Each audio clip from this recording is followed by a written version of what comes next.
Hi, and welcome to So Many Books, So Little Time podcast. My name is Jodi Stapler. I'm an owner of a publishing company called Willow Moon Publishing, a podcaster, a voiceover artist, and an author. Stories are so important in our lives, and there are so many out there from independent authors and independent publishing companies that we may never find unless we trip over them on accident. So I started this podcast for people who love books and love to read, and to help bring more awareness to the indie books and authors of our time. So stay with me for So Many Books, So Little Time. I am sitting with Beth Schulman. She is the author of The Gold Mailbox and also an author of Rosie, the Practically Perfect Puppy. How are you doing today? I'm great, thanks. Yeah, absolutely. I'm glad you could come down here and meet me. We're in a coffee shop right now, so if you hear background noise, this is the real deal. So let's see here. Okay, so I read The Gold Mailbox, and it is a very personal story and very revealing of your life.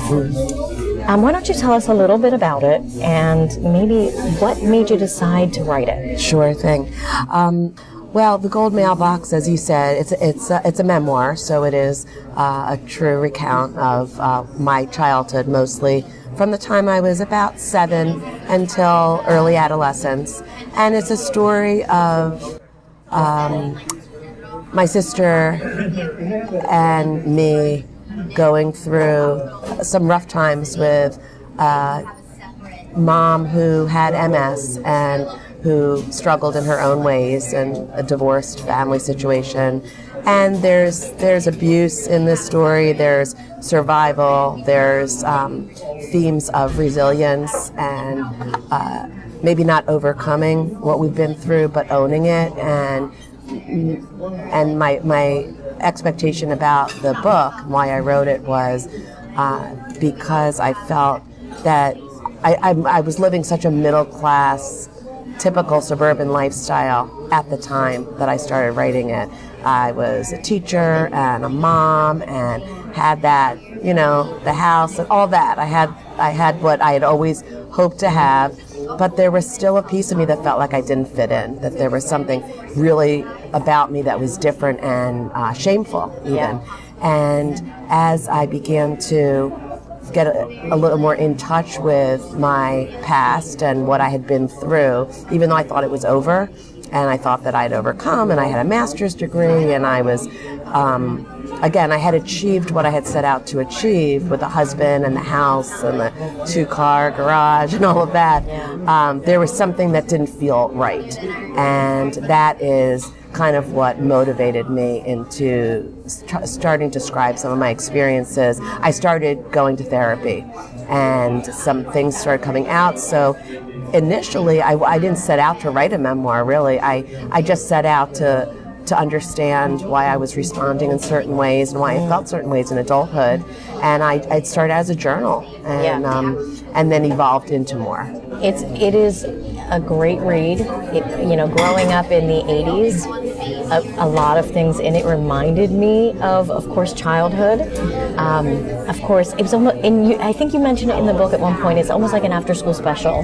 Like those 70s and 80s after-school specials. When it got to the part where you were, and I don't want to delve too deep into this, but your abuse that you got from your mother's boyfriend, that hit me so hard, because there are so many people, even today, but so many women and even men of our generation and older that have had those experiences and have kept those very, very buried and not let them out. How was that for you to write that and to let the world know what happened to you? Yes, it was, I certainly, like I said, had to do a lot of work on my own. I wouldn't have been ready to write that book in my 20s or even my early 30s. The book took 10 years to write, I should mention. Yeah. I was a young mother when I started writing the book, and my kids were in high school by the time I finished. Right. So it was a process, but I had to be at a point with my story where I didn't feel that level of shame anymore. That I felt a separateness from it in a healthy way. Yeah. Not a disconnection, but okay, this is what happened and this is what happened to me. And the shit we go through kind of forms who we are. Absolutely. And owning it and not being afraid of it and not feeling embarrassed by it really came from me listening to other people's stories and feeling, even though I wasn't disclosing my own, but as I got closer to people in my adulthood, realizing that, gosh, lots of people had not gone through my situation, but had gone through very stressful, traumatic kinds of childhoods that were informing who they were as adults and how they were parenting and all of that. And so my hope was in putting it out there that certainly the sexual abuse piece, that I know that so many suffer silently with that. Yeah. And this was even before the Me Too movement, right. Which has just kind of brought it all back for me. Yeah. But again, I think that it was timely, certainly for me, and I wanted the book to feel hopeful. Yeah. And to let people know that of course, they're more than just their backstory, but their backstory informs who they are, and that's a good thing. No, absolutely. You had some wonderful people in your life over the years. You had, I want to mention first Patty's mom. Yes. It was very, very sweet to you. Do you feel like Patty knew what was going on in your life, or do you think her mom knew what was going on, or she just saw a child that needed some extra love? It's interesting that you say that. I think you're referring to my friend who lived down the street, yes. and her mom was a single yes. mother. Yeah. So we lived in a garden apartment in Queens, New York. That's where I grew up, and I lived with my divorced mother at the time. And at this point, when she came into my life, this friend and the mom, my mother was leaving us alone, my sister and myself. My sister was just about 4 years older than me. And so we were kind of surviving on our own at the ages of, I was at 7 or 8. Yeah. And the neighbors knew nothing about that. I mean, we didn't share any of that.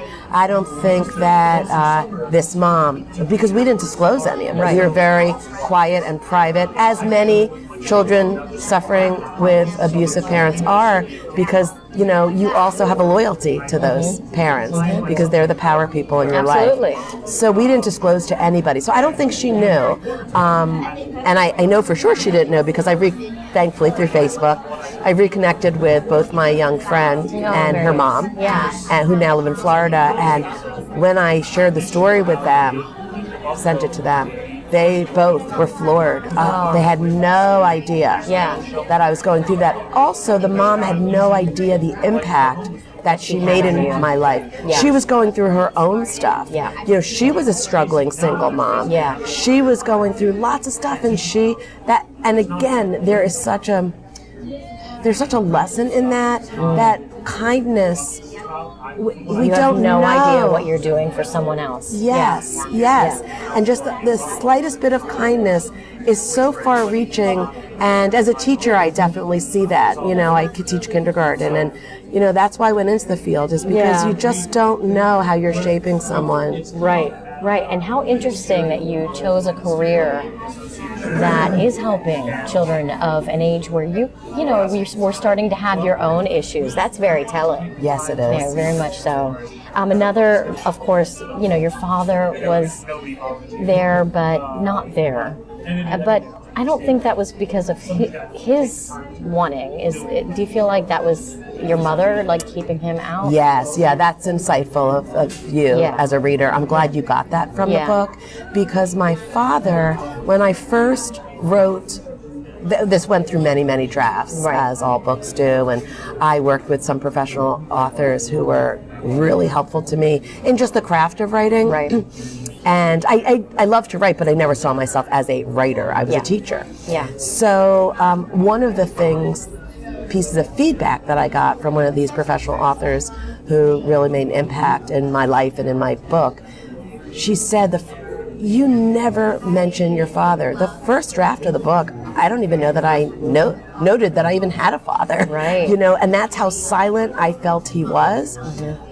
And I had to dig deep, and going back and examining that relationship, what I realized is my mother had convinced us so passionately that, you know, he was inferior, that he was not a strong person, and ironically, when I look back and I start delving into some of those memories, he was the only consistent that we had. Wow. He wasn't absent. He came every Wednesday to pick us up for dinner. Right. He took us out every other weekend, you know, as many divorced dads Yeah. did. He was in a very low-paying job and had very little money and not a vehicle. And he made sure he never let us down in those ways. And what I've realized coming into adulthood, and in my 50s now, is that relationship was so significant because I realized what a good parent is. It's someone who offers consistency. Right.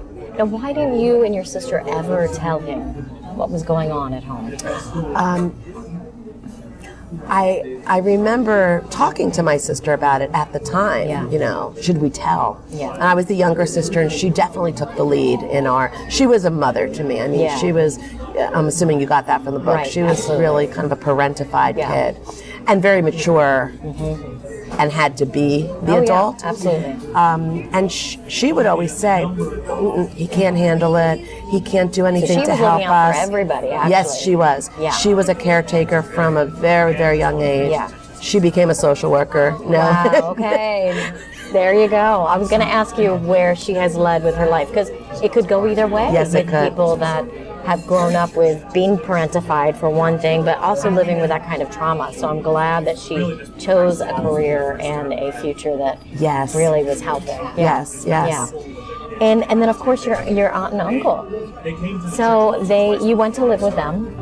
And how old were you when you went to live with them? I was about 12 when I went to live with them, and I won't give away all the book, but that it came to their attention about some of the abandonment and neglect that we were suffering. Not anything about the sexual abuse, of course, but I wasn't sure if they knew and they weren't saying anything about it in the book. You know, it's something that people kind of buried, even though they knew it was going on. People didn't want to speak about it. Like cancer, right? Yeah, right, exactly. It's like the elephant in the room. Yes. So they didn't know. No. There was enough reason for them to rescue us based on the fact that we were home alone for days at a time and having to do a lot of the caretaking on our own. I mean, we were getting ourselves to school, and we were eating and, all of that. So even teachers at school didn't recognize that we were on our own. Because you guys were so good at taking care of yourselves. You had learned so young.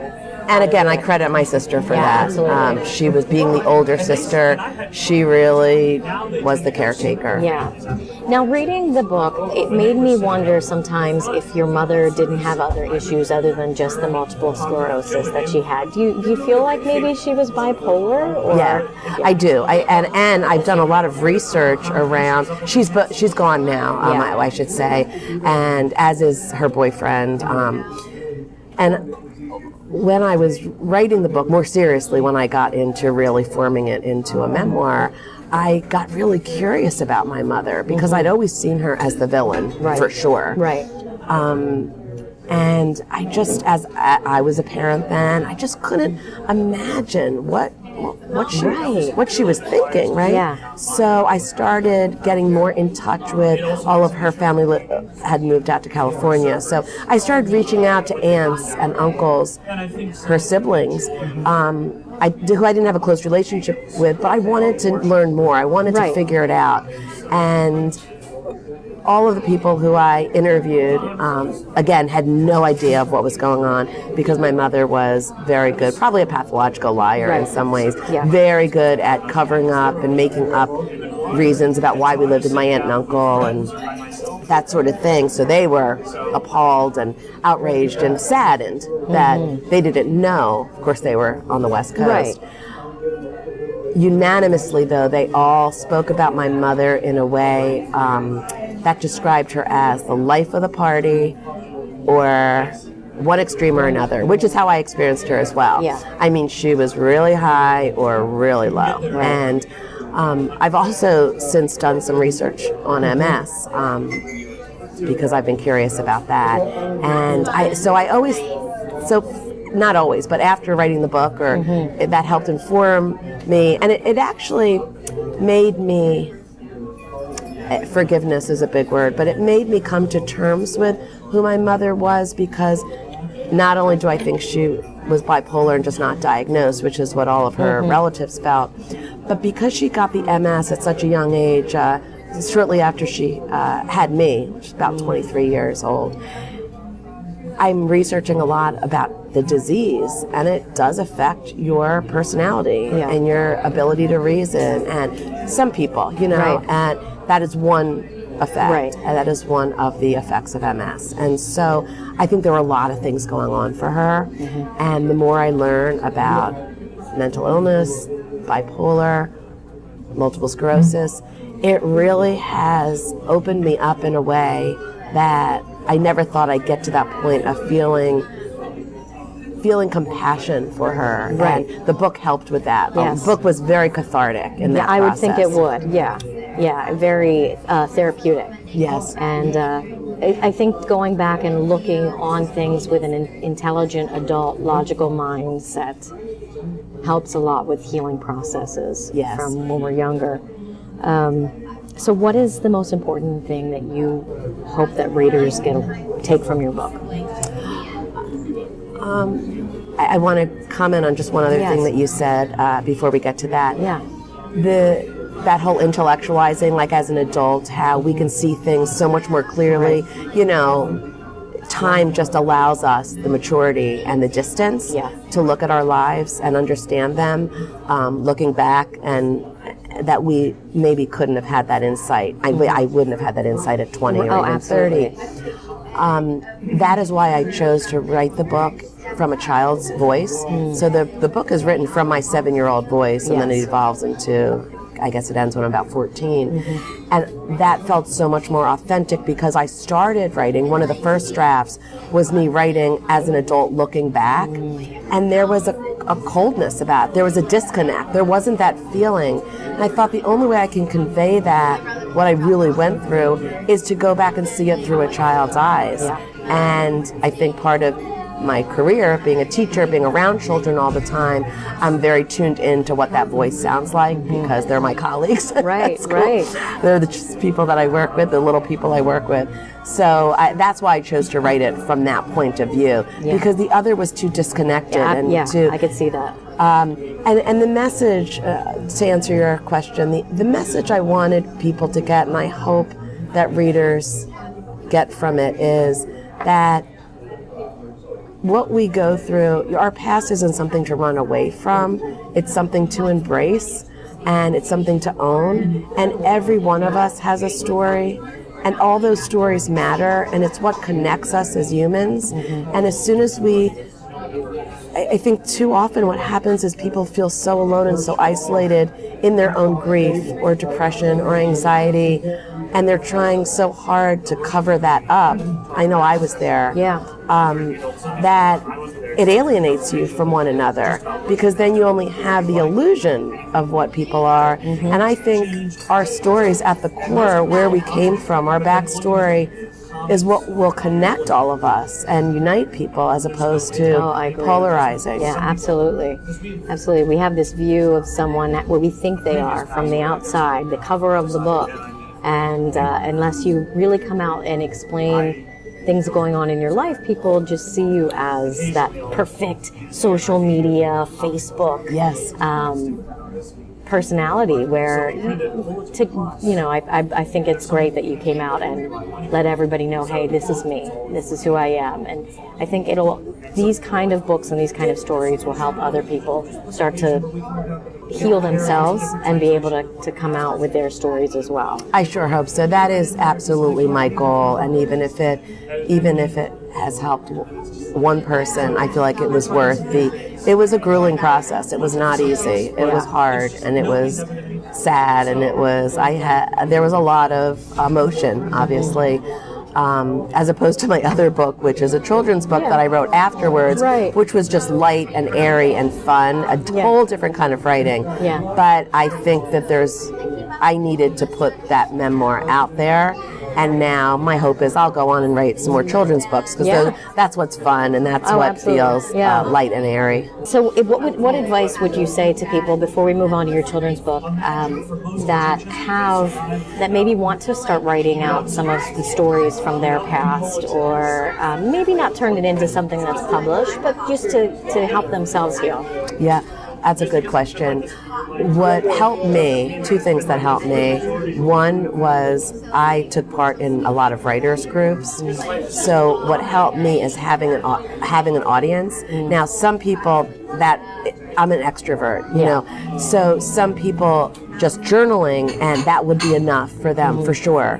For me, I needed to hear my story read aloud. I needed to hear feedback. It's almost like I needed an audience to make it real again. Right. And I learned a lot from what others shared, and a lot about writing, but also just a lot about humans and human nature, and that process really connected me. I have some very dear friends now from across the country that I was in online Skype book groups with them, and we're lifelong friends now. Yeah. So I would say know yourself, and now start with a journal. Start with just, again, taking one memory and just exploding that one memory.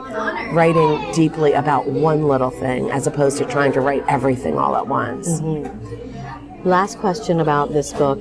Tell me where the title comes from, the Gold Mailbox. I know because I've read, but tell our audience. Okay, so the Gold Mailbox, the title, and that was always the title I thought of. I actually thought of the title before I even thought about it becoming a memoir. Wow. That just always stood out to me. My mother, who, as you mentioned, was manic for sure, and around, and then not around, and then around, and not. So there's a lot of inconsistency about her, ups and downs, and in our life and not in our life. We lived in a garden apartment, which is kind of like a townhouse community. It would be now, but they didn't call it a townhouse. They called it a garden apartment, kind of like a condo, actually, because we had an apartment upstairs, and there was someone that lived downstairs. Okay. And it was one floor, and it was two small bedrooms. One day when my mother had been away for a while, and we never knew when she was going to come back, we were walking home from school, my sister and myself, and we saw her, and she was standing at the door of our little apartment. And I got that excited feeling because, we never knew when she was, and I was probably, 8 years old maybe, and say second grade. And I started running, and I was so excited to see her. This was great. She was home, and she looked happy. So that was, because we were never sure. Right. And when I got closer, I saw that she had the kind of like splattered gold paint all over her. And her hair was up in like a bandana, handkerchief kind of thing. And she was holding a paintbrush, and it had gold paint on it. And I just knew my stomach had that horrible feeling that we all know, when your heart goes to your belly and you think something's not right. And she was in a real manic stage and talking about how excited she was because she had painted our mailbox gold. Now, the one thing that I felt protected by always in that little community was all the houses looked the same on the outside. They were all brick, and they all had black mailboxes outside. So nothing would make you stand out. Yes, exactly. And that made me feel protected. Like, okay, no one needs to know the crazy that's going on in my apartment. And when I saw that gold mailbox that she was so proud of, she felt so joyful about, and I thought, oh my gosh, she's outing us. Everyone's going to know now. And it was painted in a very sloppy way. It wasn't, when you think of a gold mailbox, you might think of like something majestic or beautiful, and it wasn't beautiful to me. It was embarrassing, and it kind of put out there what I was afraid of, that being found out. And being found out is what I carried with me through a chunk of my adulthood. So I think that was just a really poignant piece of my story, and that always felt symbolic of me, of me and my story, and how the fear of being found out. It was like a neon light saying, crazy people live here. Right, right. So how do you feel about now that you look back? I mean, everybody's so individualistic now. I mean, as a child, you always want to fit in that little box. But now that you're able to get this story out, do you feel better being the gold mailbox, standing out like that? Or I'm certainly more comfortable with it. And I think what's brought me comfort in that is I think we're all gold mailboxes. Yeah. I think that I've been able to see over time and through building lots of relationships that we all are individuals, and none of us are all black mailboxes, Right. So that has brought me comfort and joy. Yeah, absolutely.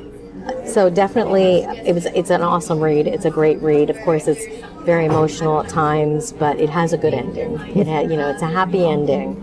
So please go out and find the Gold Mailbox. You can find that anywhere, really. Any bookstores, Amazon, all online. Yeah, so Barnes it's not and Noble online, all of that. Yes, absolutely. So now let's get to our the Happy Kids books that you started to write. So the first one is Rosie, the Practically Perfect Puppy. What a cute little book that is. Yes, thank you. So you have told me that you were a single mother for a short time. Is that right? Yes. Okay. So is this autobiographical? It is autobiographical, but a lot of embellishment. I would not call this a memoir. The seed for this idea certainly came from a life experience, as most children's books do, but I embellished a lot. So this is a story about me and my two children. I made myself a single mom at this stage, although at the stage that it's written, it's about me and my kids. Their names are James and Ian, and they look at the illustrator who... Shout out to Sarah Farrell, who's the illustrator of that book. She is the art teacher in my elementary school, very nice. And she is incredibly talented woman. And she knew my children. My children went to the school where I teach, and so she knew them at that age. So she really pictured them just right. But I changed my own last name. I made some other changes. I was not a single mom at the time. I wasn't a single mom until my kids were in middle school and high school. But we did have a little dog named Rosie, and Rosie did get into some bubble gum. And so that's the seed of the story. Right. And so... and there's definitely a lesson in there, too. Oh, there's a lesson in there, And I believe good children's literature, I believe, often has a message and can be read on many levels. Yeah. And my message in this book is about forgiveness and about acknowledging that no one's perfect and don't jump to conclusions. And don't jump to conclusions, which really most parents do all the time. Yes. And when I think about it, isn't the Gold Mailbox really about the same thing? Yeah, really. Yeah, exactly. Yeah, very. So you're working on another children's book now? Yes. Okay, and so what is this one about? Yeah, so this next book is called The Cardboard Castle, and this is, again, the idea for the book came from a very, very dear friend and colleague who is older than me, retired now. He's an educator, worked in North Philadelphia for the first part of his career, and then he ended up becoming my professor at Cabrini College when I was a graduate student. And I teach for the University of Pennsylvania also some college courses. So we've co-taught together. So I have a long history with this man, and I adore him. And he's now retired, but I go to a conference with him every year where he's one of the keynote speakers.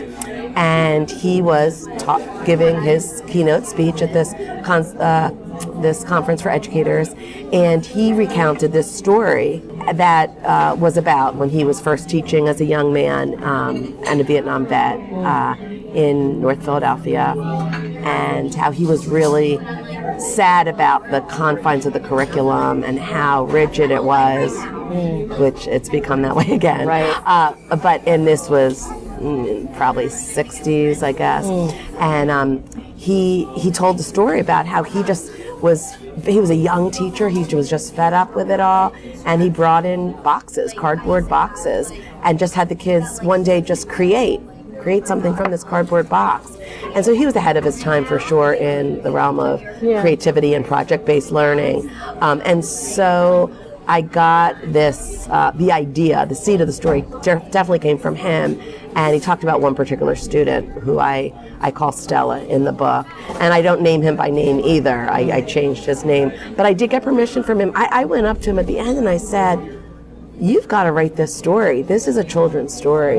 People need to hear this story."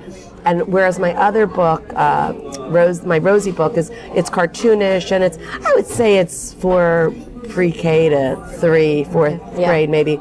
This book, The Cardboard Castle, that he said, "Oh, no, I'm not the one to write this book. You're the one to write the book." Wow. So I felt like I had his blessing and his permission. And so I did, and it was a very easy write for me. It was just poured out, and I love the story, and I'm really proud of the story. And a friend from high school who went to art school and was a graphic designer, I commissioned her to do the pictures for this one, and they're beautiful paintings. I just got together with her. She lives in California, so we just got together over this winter break, and she's got about half of the pictures done, their paintings, and the process is so exciting to me, the matching up of the text to the pictures, and just to see as an illustrator what she got out of the text.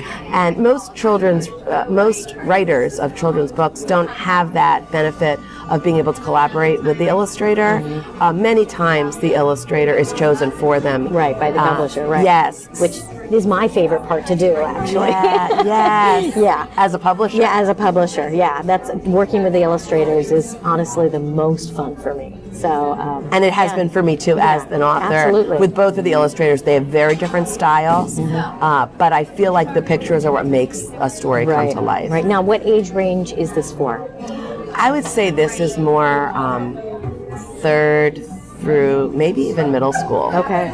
Yeah, it can be read again on many different levels. Yeah. And I have discussion questions in the back of this text. We're setting up a website so kids can interact and talk about how the story resonates for them. Right.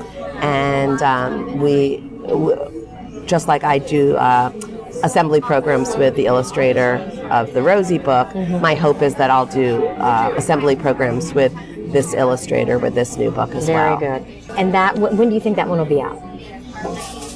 Our hope is that it'll be out in the spring of 2019. Okay, so we have the Gold Mailbox and Rosie, the Practically Perfect Puppy that people can get now.